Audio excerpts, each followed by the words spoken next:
Okay, let's look for more trends. So check out the share count and what patterns do you see in the past 5 or 6 years? Take a close look. The pattern you see is that there are fewer shares. There's actually about 100 million fewer shares every year in the past couple of years. And that's because Microsoft has started to use its massive cash balance to buy back shares. I'm not going to add back the cash balance when I model this company because I'm assuming and I'm bearish on Microsoft, unfortunately. I'm assuming that they're going to use that massive cash balance to buy back shares over time. Okay. And so what happened with Microsoft is they kind of transitioned from a growth stock into a value stock, and the stock really didn't really move much in 10 years. Okay, it didn't really move very much because it was in no man's land, right? It was a growth stock for the 80s and 90s. It was a Wall Street darling. Okay, growth investors loved it. It was my biggest position in my portfolio in the 90s. I loved the company, loved it for years. And then what happened was once the founder left, Bill Gates, when he left to become chief software architect in 2000, and eventually he transitioned out of the company to run the Bill and Melinda Gates Foundation, which is awesome. But when he left, the company became a big bureaucratic nightmare. And Steve Ballmer probably wasn't the best choice to be CEO, but it wasn't Ballmer's fault. He's just not the founder. And don't ever invest in a technology company when the founders have all gone. And in the leftover section of this course, chapter 15, class 15, I'll talk about this in a lot more detail. Okay, great. So look what happened. It looks like they're buying back a lot of shares. That's a pattern. Pattern recognition is important when you're modeling. Okay, all right, good. Now, we've analyzed all the patterns. Let's now forecast revenue. Okay, so what we do is we just forecast 1 year after the next. And again, we're not going to look at each subcomponent of revenue. We just don't have time. Okay, great. So you're going to add assumptions like comments, why you're assuming certain numbers. Okay, so in 2016, I'm assuming in this hypothetical example, okay, that Windows 10 revenue is going to kick in. Okay, and that's why you see revenue growth spiking. So Windows 10 is free for the first year for most consumers, right? And then people have to pay for it in the next year, right? And that's why I'm assuming that revenue growth is accelerating a bit in the out year, right? So it's not an exact science, but I just want to prove a point here that just add comments to your model. Okay, great. And I'm also assuming that you're going to have higher gross margins next year because Xbox One, which is the latest version of their Xbox console, Xbox One sales are slowing. Okay, and that's a good thing for investors. Why? Because hardware is less profitable than software. Okay, you have to have factories to make that stuff, right? It's less profitable. Okay, great. So I'm also assuming that the cost of revenue metrics are going to improve because the new CEO, Satya Nadella, who's the right choice, by the way, he created the cloud division at Microsoft. He created an amazing product they have called Azure, which is a cloud computing product. And so he's got cloud in his DNA. And the reason the board of directors selected him to be the next CEO after Steve Ballmer is because he understands the cloud. And cloud computing is much more profitable too. So anyway, we're going to assume that he's probably going to spend a lot of money in R&D in that area too. Okay, cool. So just add your comments. Add your comments, okay? And then what we're going to do is using pattern recognition. Remember, the number of shares goes down by $100 million each year. I'm going to assume that's the case going forward as well. And there you go. We are done with the model. We're done with the model. That was easy. Great. Well, hold on a second. I still have questions on how to build the model. Okay, here's what you do. Go back and read the 10K. Look at the investor relations website and listen to the saved earnings calls that they have on the investor relations website. So every 3 months, a company has to report earnings, and they hold this earnings call, which is about 45 minutes. The first 30 minutes, investor relations and the management team read a canned statement. We have another great quarter, even if they didn't. We had another great quarter, blah, blah, blah. And then the last 15 minutes of that call is the Wall Street analysts get to ask questions. And they ask pretty good questions too, actually. Okay, hold on a second. I did all that stuff, Chris, and I still have questions. Okay? All right.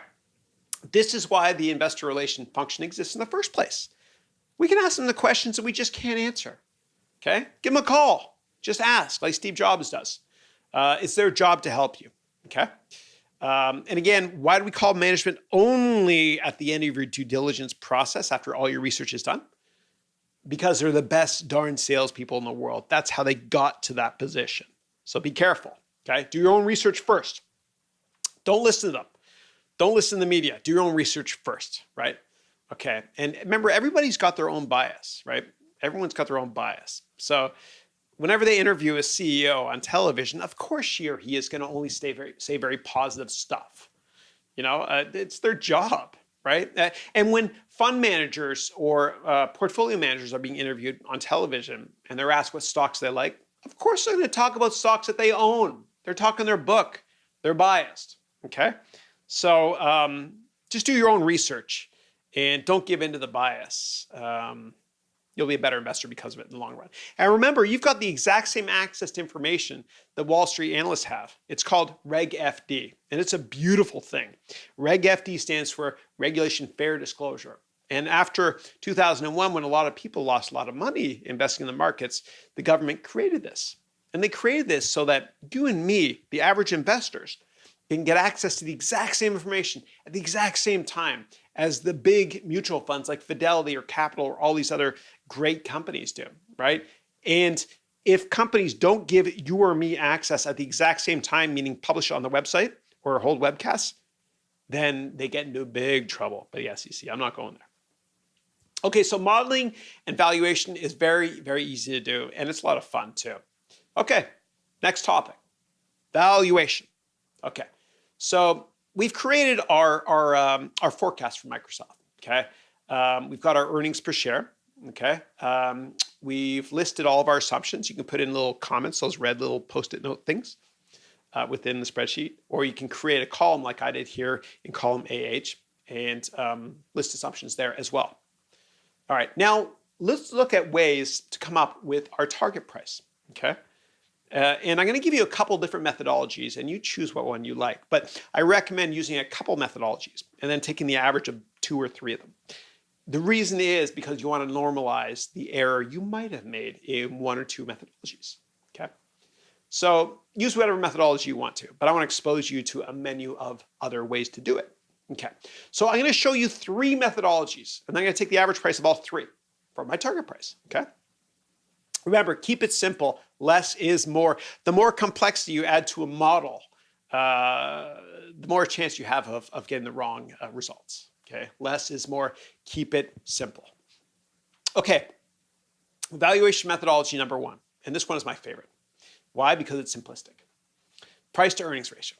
Okay, so your target price should be based on estimates 5 years from now. Okay, 5 years from now. Remember that I've said that before many times.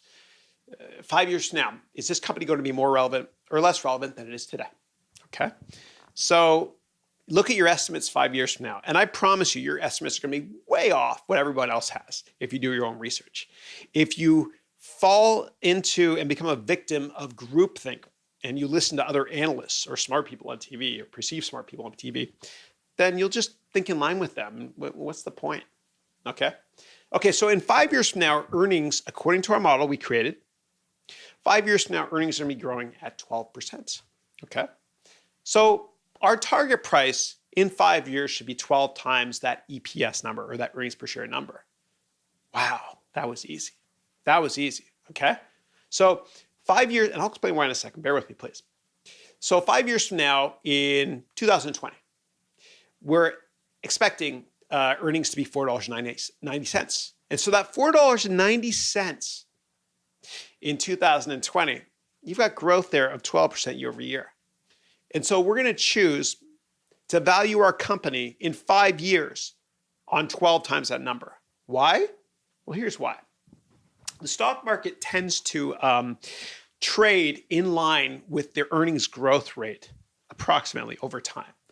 So if the market has earnings growing for the average company at 15%, then the market usually trades at 15 times earnings, okay? If the economy is on fire and doing really well, then companies might grow at, say, I don't know, 18 or 19% on average earnings. And so that means that the market should trade at 18 or 19 times earnings. And companies that are growing more slowly than that will trade at their earnings growth rate. So if a company's only growing at 9% earnings per year, then that company will trade at 9 times earnings. Okay, it's a good proxy. It's close enough. Okay, close enough. So let's say the market trades at 15 times earnings on average, historically speaking. It's because the market is growing at 15% earnings. And so again, if you have a company that's growing at 25% earnings, usually, in most cases, that company will trade at 25 times earnings. And again, if a company is growing at 8% earnings, usually, that company will trade at 8 times earnings. Okay, it makes sense, right? So Microsoft, in 5 years, according to our model, will be growing at 12%. Okay, so what does that mean? That means Microsoft should be trading at 12 times our $4.90 estimate in 5 years. Okay, remember, we're assuming we're at the beginning of 2015 for this exercise. So what does that mean? That means a target price of 59 bucks. Okay, and Microsoft, when I created these slides, okay, don't look at what the price is at now. I have no idea. Microsoft was at $47. So that means that Microsoft in 5 years is going to appreciate 25% to a value of $59 per share, right? And that sounds logical because over 5 years, that's about 5% per year, right? And you expect a slower growth large company like this to grow slowly over time because earnings are growing at a slower rate than the average stock out there, okay? Great. So it seems reasonable for a mature company. Okay, let's move on to valuation methodology number 2. Remember, we look at a couple of different ways to value a company, so we can take an average of all 3, just in case we're way off on one of those valuation methodologies. Pick your poison, do whatever methodology you want, but I'm going to expose you to 3 ways. So we look at price to revenue for valuation methodology number 2, or price to sales. Remember, sales and revenue are the same thing, okay? And so let's assume, just for this hypothetical example, that the average software company is going to trade at 5 times revenue in 5 years, okay? 5 times revenue, the average software company, okay? And Microsoft is a big mature company, and so it's going to grow at a much slower rate than the average software company, right? Let's just say it's growing at 70% of the rate of the average software company. So instead of trading at 5 times revenue, in 5 years, Microsoft will trade at 3.5 times revenue. Okay, makes sense. 3.5 over 5 is 70%. Okay, so the market cap should be $504 billion in 5 years. How do we get that number? Well, we basically took 3.5 times our revenue estimate in 5 years. Okay, that gets us to a market capitalization, or the value of the company, at $504 billion in 5 years. Microsoft's a big company, man. Wow. All right, so the market cap is $372 billion today. So that means you get about 35% upside, okay? So, here's the math on it. So in 2020, we assumed that there'd be about $144 billion in revenue. Microsoft's massive. And then we multiplied that by 3.5 times. Why 3.5 times? Because the average software company in 5 years, we're assuming, is going to trade at 5 times revenue, and Microsoft is growing at 70% of the average company, so 3.5 times. Okay, capiche? Makes sense? Good. Okay, great. So remember, valuation methodology number 1, which is price to earnings, which is my favorite. You saw 25% upside to our target price for Microsoft.